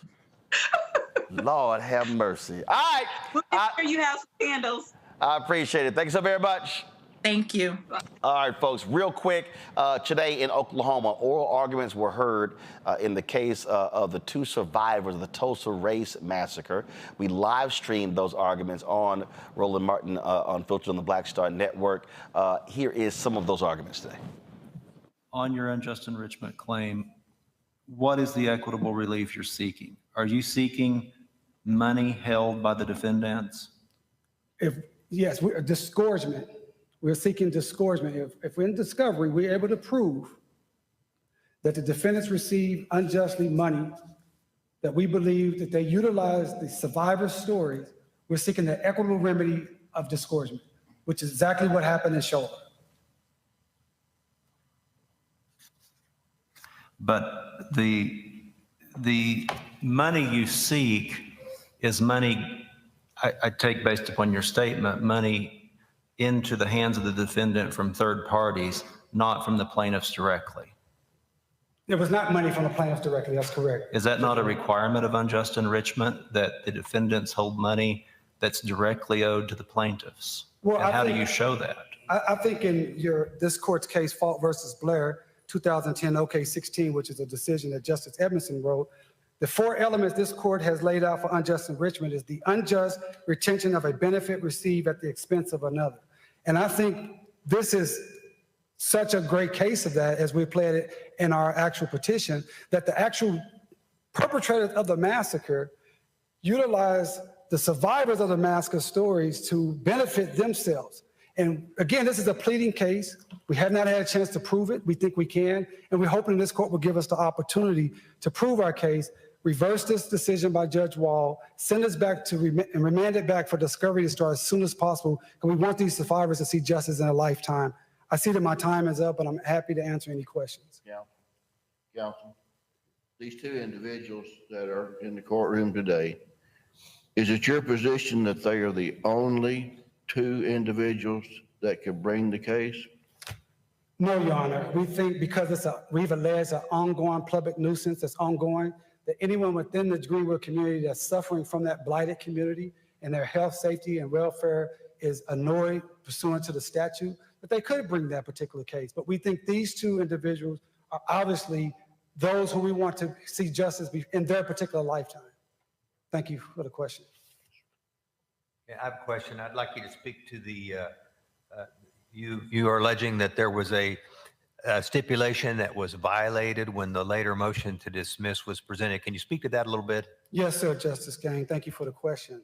It is our position that during our hearing in May 2nd, 2022, there was a stipulation between the parties that if we made certain amendments to our unjust enrichment claim, that our understanding was the defendants would not file another motion to dismiss on that particular claim because they agreed we could cure the problem. And that's what our understanding was. And I think if you look at the record, I believe Justice Wall on an open court basically says she kind of understood that was the agreement also. The defendant said that was not their understanding. They filed different motions, and now, we're here today. And, we don't really understand why the unjust enrichment case was dismissed. There was no discussion about it in any of the orders that Judge Wall, either her August 3rd, 2022 order, or her July 7th, 2023 order, or her July 12th, 2023 order. Well, let me talk a little bit about what Judge Wall did, because I need a little help with that too. Yeah, you're right on the timeline. On August 3 of 22, she made her first order on the defendant's motion to dismiss.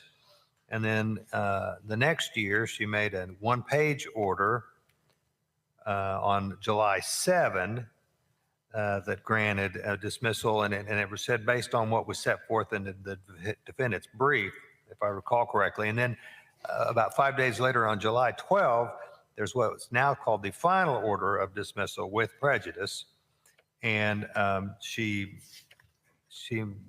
dismisses, but then incorporates by reference the earlier order she'd made back in August of the prior year. And on page 6 of that order, Judge Wall says, applying Oklahoma's liberal pleading standard, the court cannot find beyond any doubt that plaintiffs Randall Fletcher and Van Ellis Sr. can prove no set of facts which would entitle plaintiffs to relief on their public nuisance claims, which seems to militate towards saying that she was not dismissing that. So what do you make all that?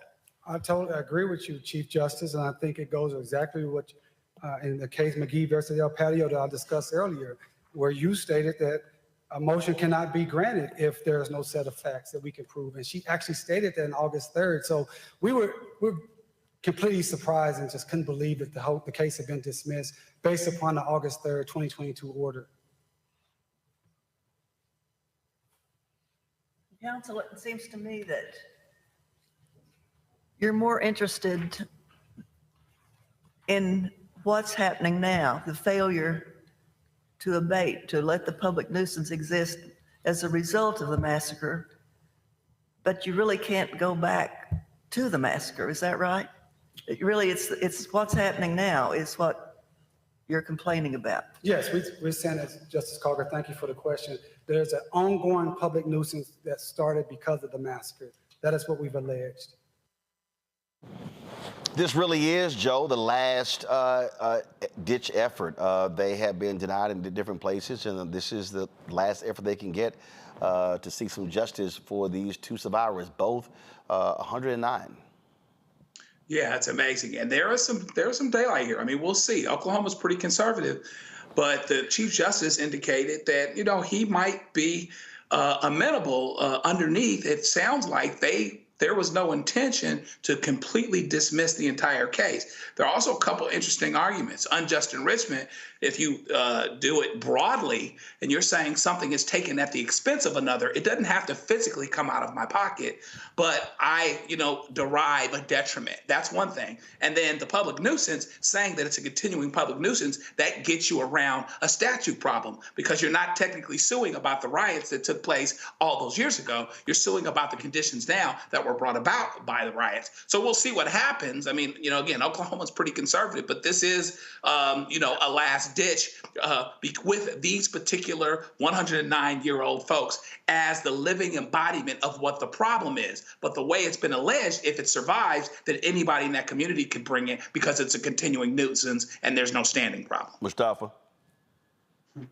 They say justice delayed is justice denied. Waiting over 100 years to be able to receive justice speaks to that particular quote.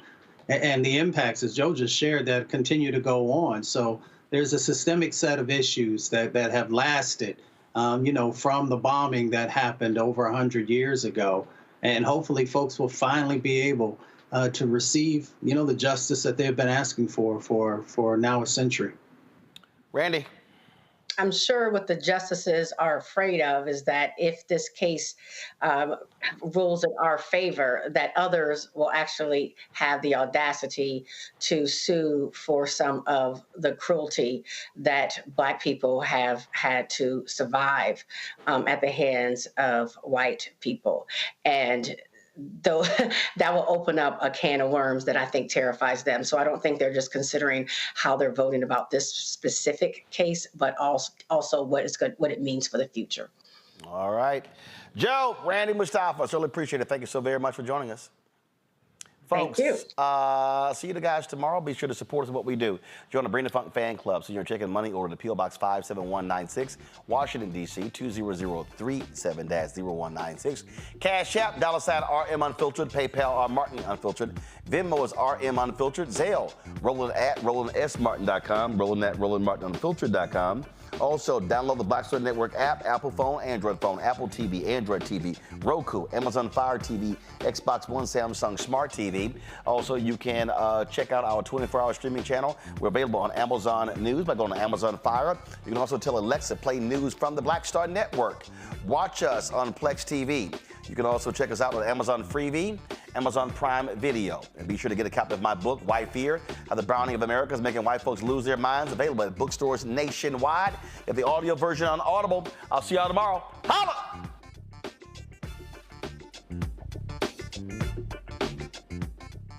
Folks, Black Star Network is here. Oh, no punches! I'm real revolutionary right now. Support this man, Black Media. He makes sure that our stories are told.